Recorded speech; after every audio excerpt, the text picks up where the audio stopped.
Good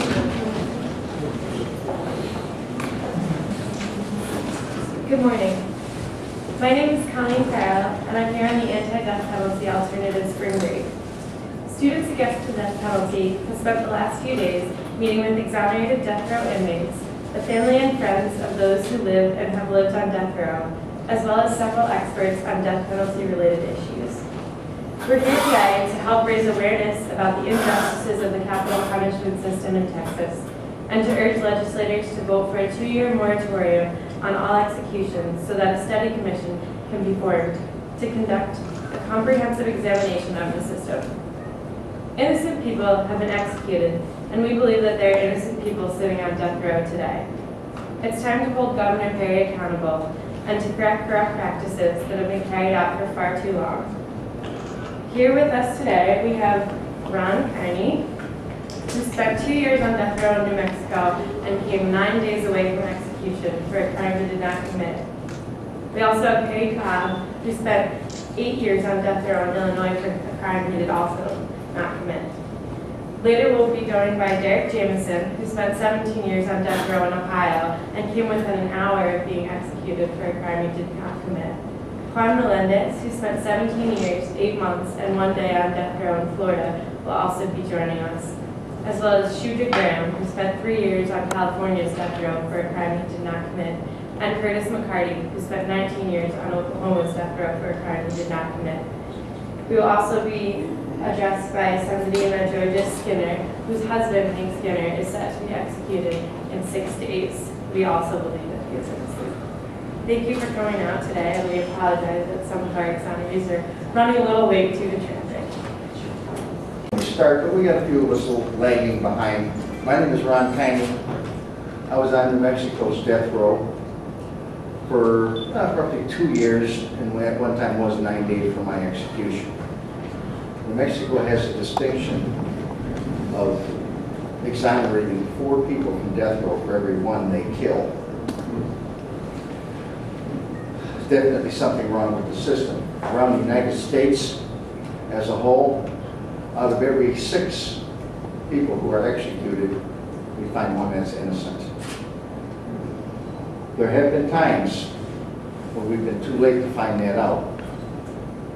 2 cases, Charles Hudspeth and William Marion. These 2 cases in the United States years ago, about 2 years apart, one in Nebraska, one in Georgia. Both these men were sentenced by a jury of their peers beyond any reasonable doubt whatsoever that they were guilty. They were convicted and they were executed. Within a few months in both of these cases, they found the victim was alive. There was no murder. Yet people still say nobody innocent has ever been executed. We have Todd Willingham, we have Ruben Cantu, Carlos de Lunas. It goes on and on. Innocent people are dying in the United States. We got to stop the death penalty. We have to stop it. It's archaic, it's barbaric, it's morally wrong. It's not indicative of a civilized society, especially a society like the United States, who holds itself out as a standard bearer for humanitarian interests all over the world. We send money, we send food, we send our help to people all over the world, yet at home we kill our own citizens. Thank you.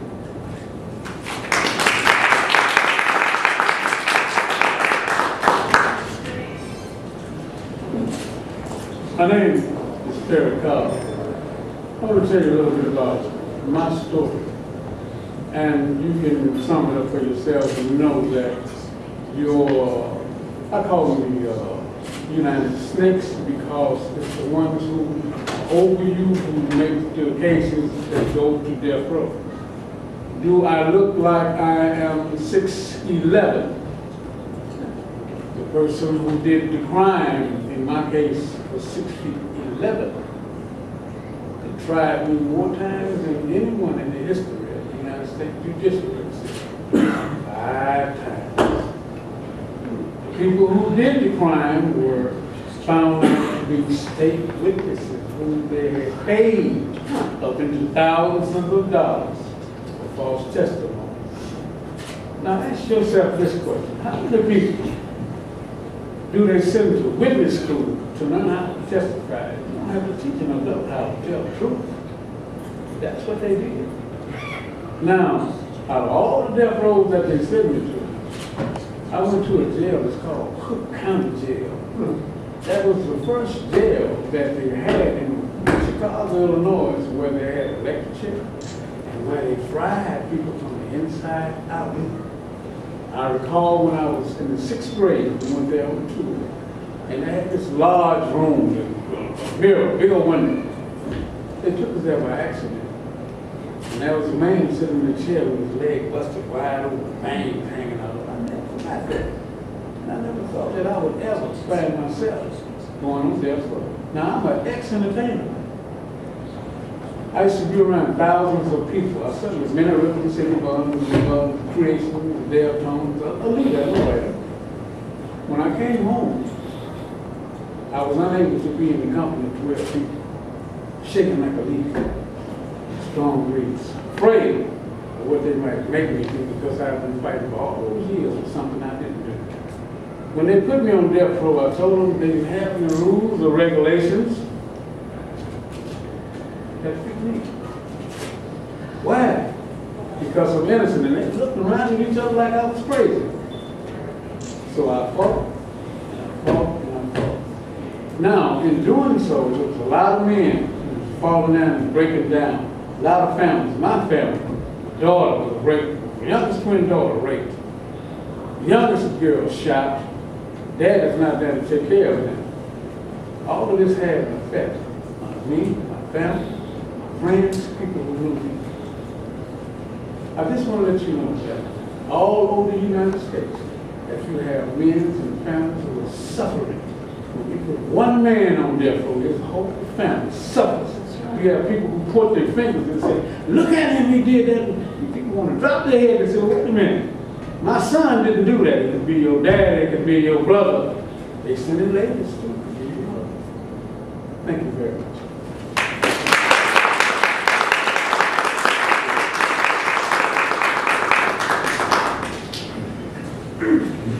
My name is Juan Melendez.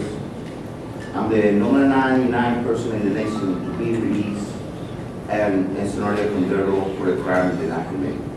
I spent 17 years, 8 months and 1 day in Florida death row. 17 years and 1 day that my mama was on her knees praying for a miracle. I suffered terribly, but I believe my mama and my 5 aunts suffered more than I did. I'm here today to tell you that the great state of Texas need to eliminate the party of law. The great state of Texas need to support and monitor. But when the end comes, this great state of Texas need to abolish the death penalty. I'm a very lucky man today. Very lucky and inspired that I served 17 years, 8 months and 1 day in the state of Florida, in death row in the state of Florida. But if I was being over here in Texas, I would not be alive today. I would be like unlucky ones, like Cobb Willingham. I would be an unlucky one, like Carlo Ruben Cantu. I will be a lucky one, like Carlos de Luna. And I hope and I pray to God that the governor of Texas don't execute J. Skinner, Hank Skinner, who's going to be, probably will be executed this Wednesday. And all he needs is a DNA test. That's all. God bless you. Peace and love to you all.